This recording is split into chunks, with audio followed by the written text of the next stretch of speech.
grabado por Silvia Martínez para Despertar es Audiolibros.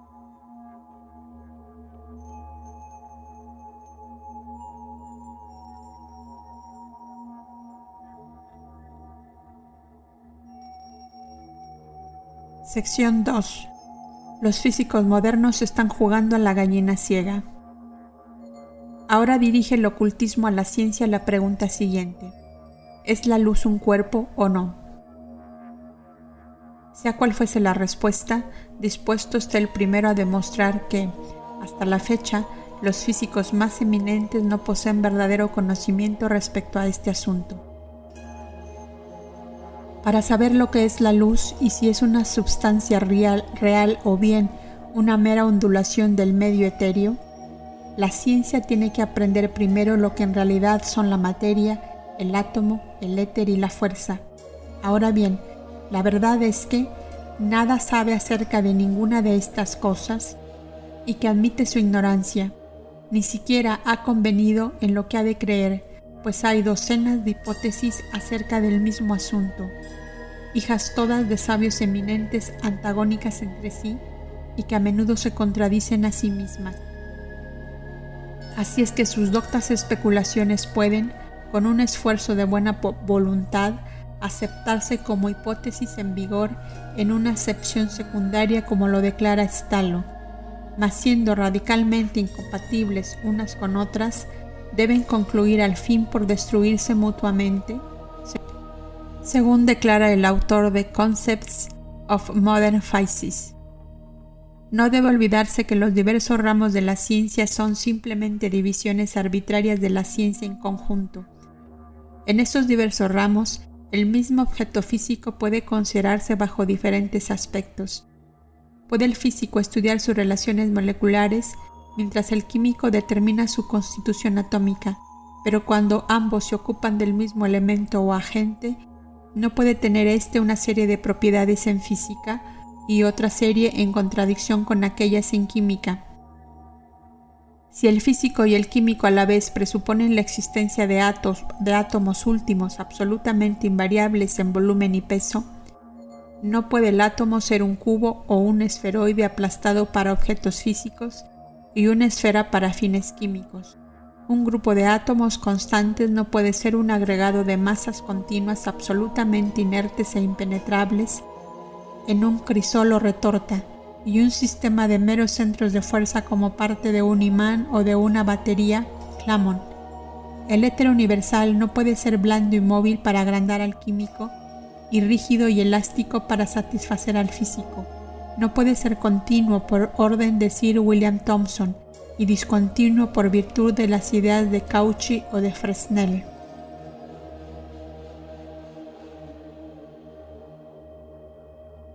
De igual modo puede citarse el eminente físico G. Ager, que dice lo mismo en el volumen 43 de las Memorias de la Academia Royal de Bélgica, que traducimos del francés como sigue.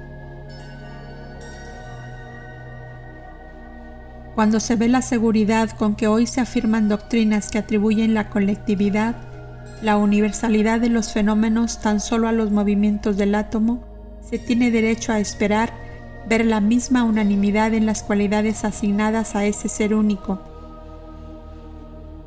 fundamento de todo cuanto existe. Ahora bien, desde el primer examen de los sistemas particulares propuestos se tropieza con la más extraña decepción. Se da uno cuenta de que el átomo del químico, el del físico, el del metafísico y el del matemático nada tienen absolutamente de común fuera del nombre. El resultado inevitable es la subdivisión existente en nuestras ciencias, cada una de las cuales construye en su estrecha casilla un átomo que satisface las exigencias de los fenómenos que estudia, sin preocuparte en lo más mínimo de las exigencias propias de los fenómenos de la casilla vecina. El metafísico repudia los principios de la atracción y repulsión que considera como sueños. El matemático, que analiza las leyes de la elasticidad y las de la propagación de la luz, los acepta implícitamente sin nombrarlos siquiera. El químico no puede explicar la agrupación de los átomos en sus moléculas con frecuencias complicadas sin atribuirles cualidades específicas distintas. Para el físico y para el metafísico, partidarios de las doctrinas modernas, el átomo es, por el contrario, siempre y en todas partes el mismo. ¿Qué digo? Ni siquiera existe conformidad en una misma ciencia en cuanto a las propiedades del átomo. Cada cual fabrica el átomo que conviene a su fantasía para explicar algún fenómeno que le preocupa particularmente.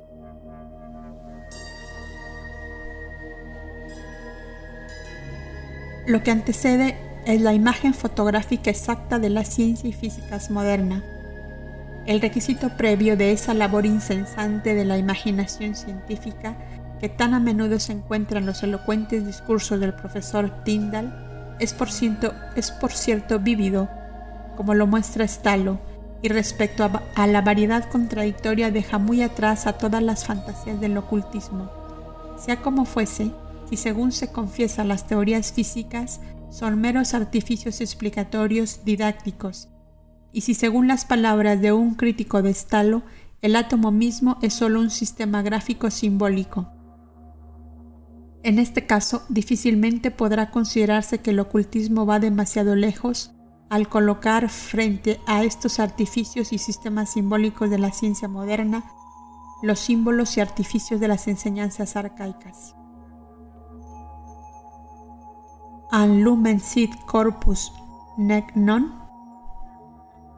¿Es la luz un cuerpo o no?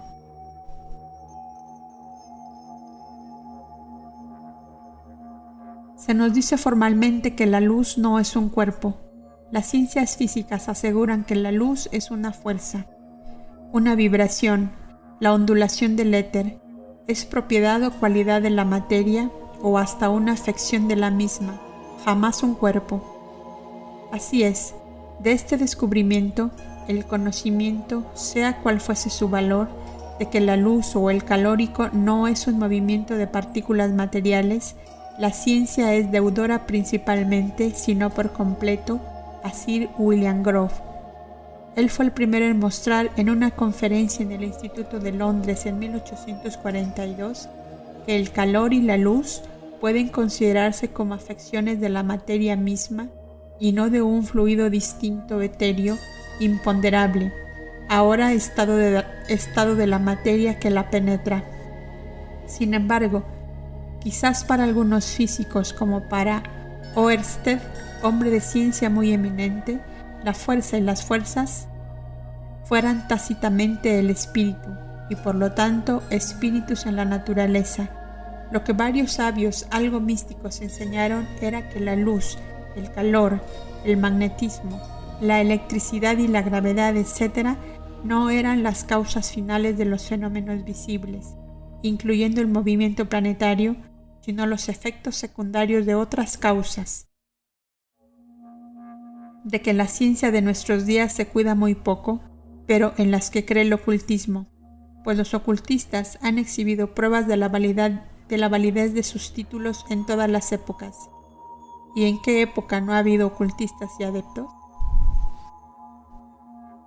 Sir Isaac Newton sostenía la teoría corpuscular pitagórica y también se inclinaba a admitir sus consecuencias, lo cual hizo una vez esperar al conde de Maistre que Newton conduciría últimamente la ciencia al reconocimiento del hecho de que las fuerzas y los cuerpos celestes eran impulsados y guiados por inteligencias.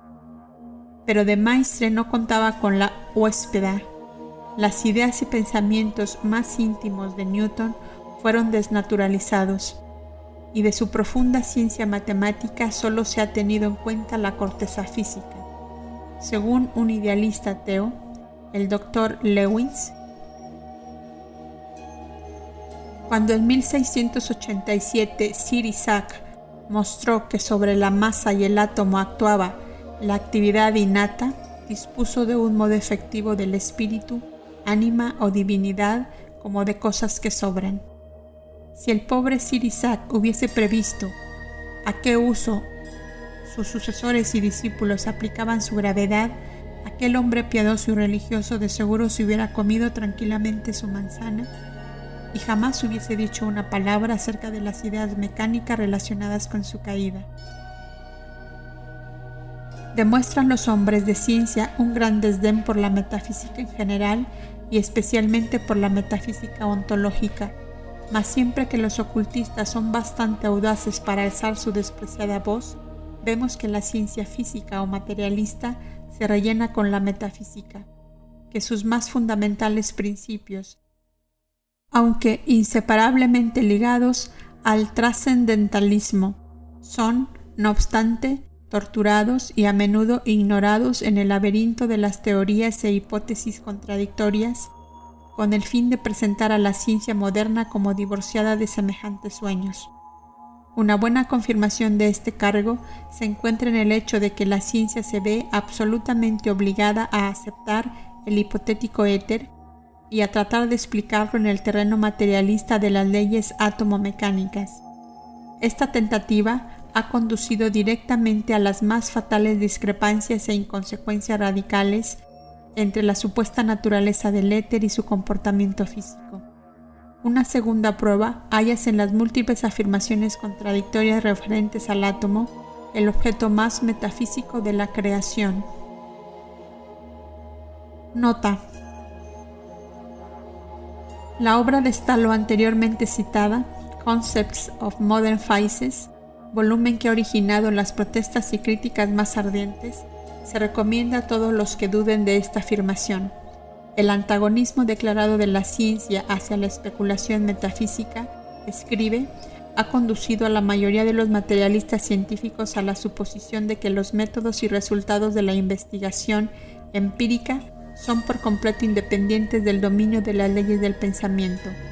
O ignoran y guardan silencio, o bien repudian abiertamente los más simples cánones de la lógica que incluyen las leyes de la no contradicción, y se resienten del modo más acerbo de toda aplicación de la ley de consecuencia a sus hipótesis y teorías, considerando su examen, a la luz de esas leyes, como una impertinente intrusión de principios y métodos a priori en el dominio de la ciencia empírica.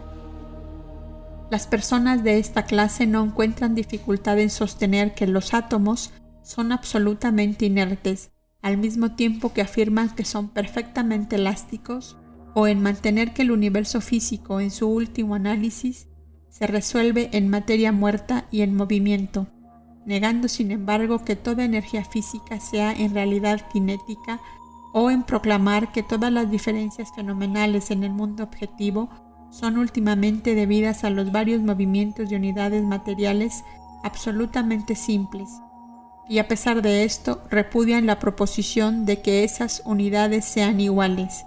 La ceguera de físicos eminentes respecto a algunas de las consecuencias más obvias de sus propias teorías es maravillosa. Cuando el profesor Tate, en unión con el profesor Stewart, anuncia que la materia es simplemente pasiva, y luego de acuerdo con Sir William Thomson declara que la materia tiene un poder innato para resistir a las influencias externas, no es impertinencia alguna preguntar cómo pueden conciliarse entre sí esas declaraciones.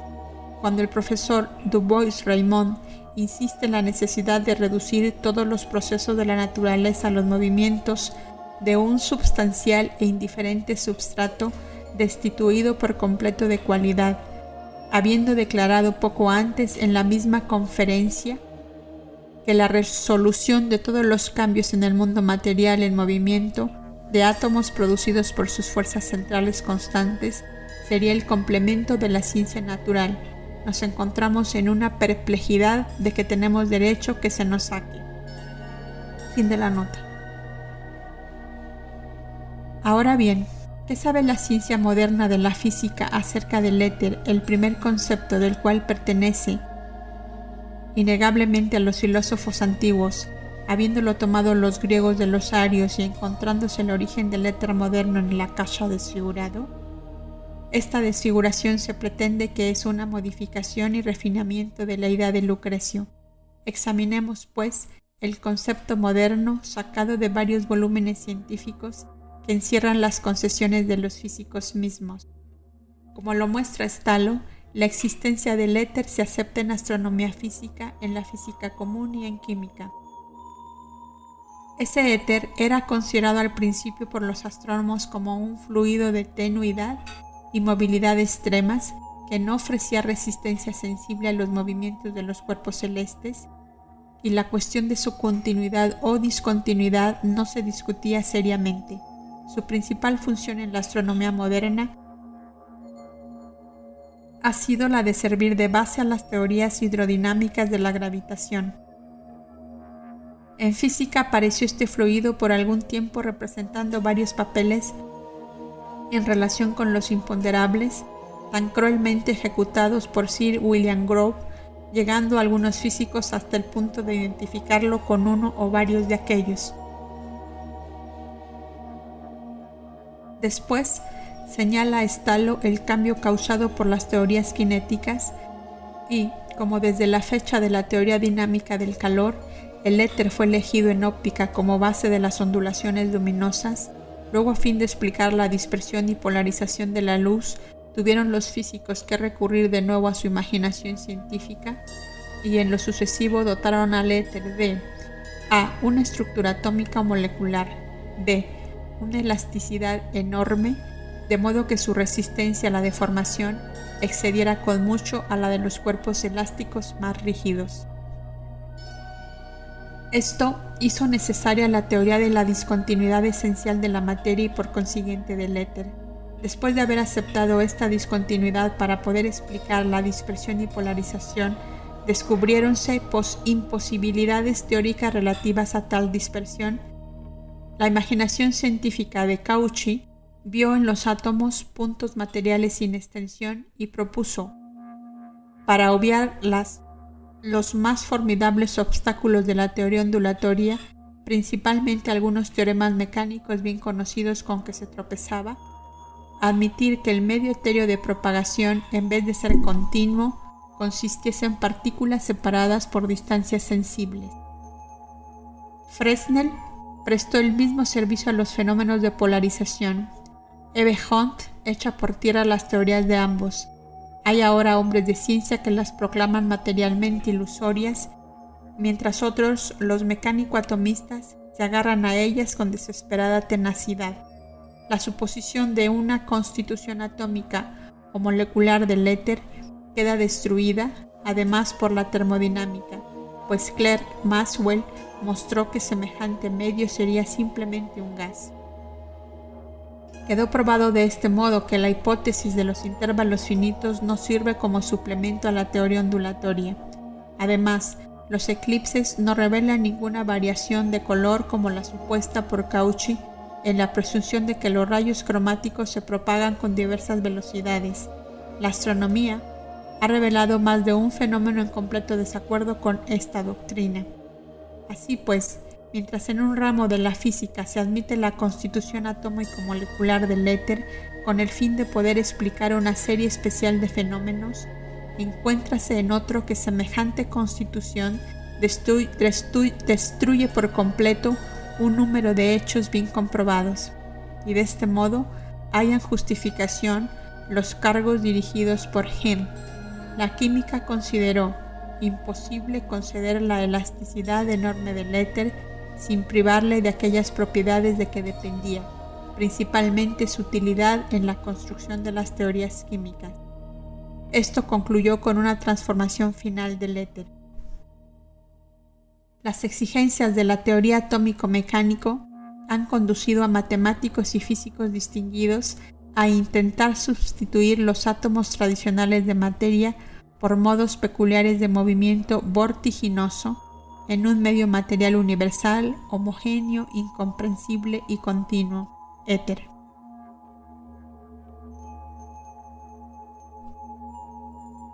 La presente escritora, que no pretende poseer una educación científica muy grande, sino un conocimiento mediano de las teorías modernas y uno mejor de las ciencias ocultas, coge sus armas contra los detractores de la doctrina esotérica en el arsenal mismo de la ciencia moderna. Las contradicciones manifiestas, las hipótesis que se destruyen mutuamente de sabios que gozan de fama universal, sus disputas, sus acusaciones y denuncias mutuas, demuestran claramente que las teorías ocultas bien se acepten o no, tienen tanto derecho a ser examinadas y estudiadas como cualquiera de las llamadas hipótesis científicas y académicas. Así pues, que los discípulos de la sociedad real admitan al éter como un fluido continuo o discontinuo importa poco, y es indiferente para el presente objeto, pero ello pone de manifiesto un hecho cierto. La creencia oficial nada sabe hasta la fecha sobre la constitución del éter. Llámele la ciencia materia, si le place, pero ni como Akasha ni como el éter sagrado de los griegos puede encontrarse en ninguno de los estados de la materia conocidos por la física moderna. Es materia en un plano completamente distinto de percepción y de ser, y no puede ser analizado por aparato científico alguno, ni apreciado o concebido siquiera por la imaginación científica, a menos que sus poseedores estudien las ciencias ocultas, lo que sigue prueba de esta afirmación. Está claramente demostrado por Stalo respecto de los intrincados problemas de la física moderna, como también lo fue por de Quatrefages y varios otros acerca de los problemas de antropología, biología, etc., que, en sus esfuerzos por defender sus hipótesis y sistemas individuales, la mayor parte de los eminentes y sabios materialistas proclaman muy a menudo crasos errores. Tomemos el caso siguiente. La mayoría de ellos rechaza la actio in distans, uno de los principios fundamentales en la cuestión del aéter o akasha en el ocultismo, mientras que, según justamente observa Stalo, no existe acción física que, examinada atentamente, no se resuelva en actio in distans, y él lo prueba. Ahora bien, los argumentos metafísicos son, según el profesor Lodge, llamadas inconscientes a la experiencia, y agrega a él que si tal experiencia no es concebible, entonces no existe. Según sus propias palabras,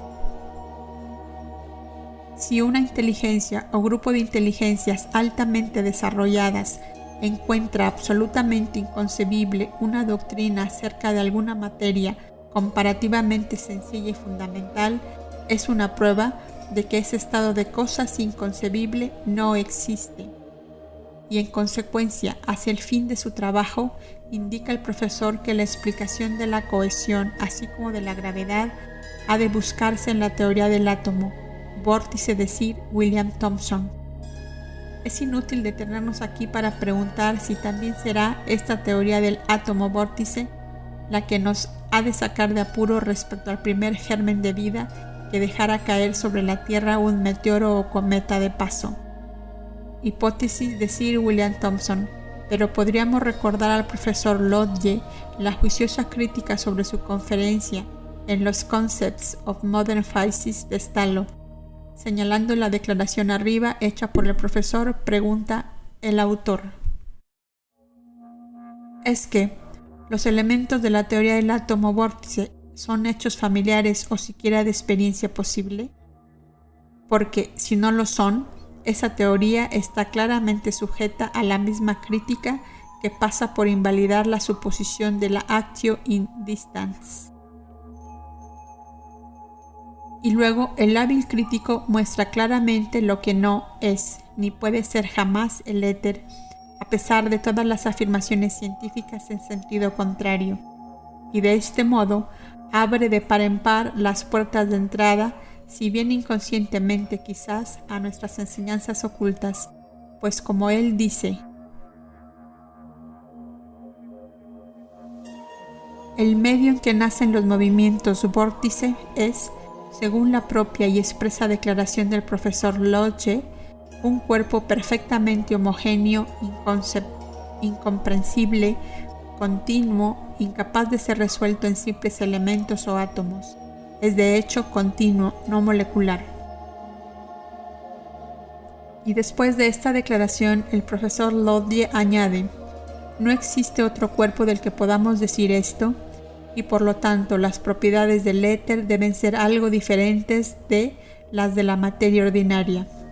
Resulta, pues, que la teoría entera del átomo vórtice que nos ofrecen en sustitución de la teoría metafísica de la actio in distans descansa sobre la hipótesis de la existencia de un medio natural, de un medio material que es completamente desconocido a la experiencia y que tiene propiedades algún tanto diferentes de las de la materia ordinaria. De aquí que esta teoría, en lugar de convertir como se pretende un hecho extraño a la experiencia en un hecho familiar, convierte por el contrario un hecho perfectamente familiar en un hecho que no tan solo no lo es, sino que es por completo desconocido, no observado y no observable.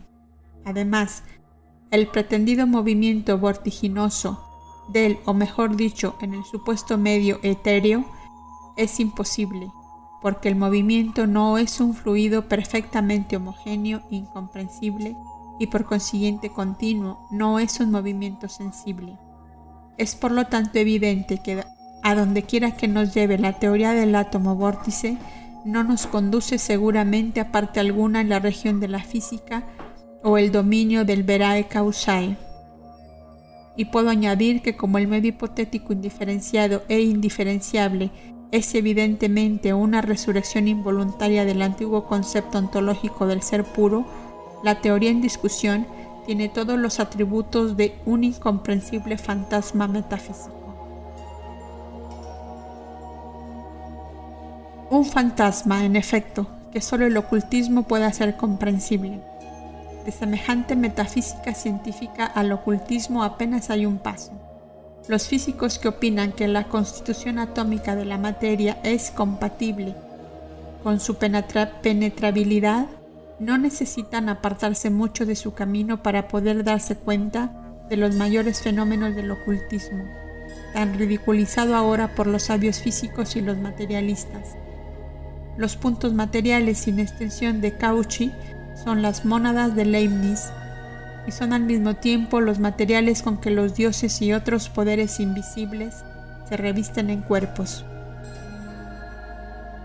La desintegración y la reintegración de partículas materiales sin extensión, como factor principal en las manifestaciones de fenómenos, debieran presentarse muy fácilmente como una clara posibilidad, al menos a aquellas pocas inteligencias científicas que aceptan las opiniones de M. Cauchy, pues, disponiendo de esa propiedad de la materia que llaman impenetrabilidad, con solo considerar a los átomos como puntos materiales ejerciendo uno sobre otro atracciones y repulsiones que varían con las distancias que los separan, explica el teórico francés que de esto se sigue que si el autor de la naturaleza quisiese modificar tan solo las leyes según las cuales los átomos se atraen o repelen unos a otros, veríamos en el acto a los cuerpos más duros penetrándose entre sí, a las más diminutas partículas de materia ocupando espacios inmensos, o las masas más grandes reduciéndose a los volúmenes más pequeños,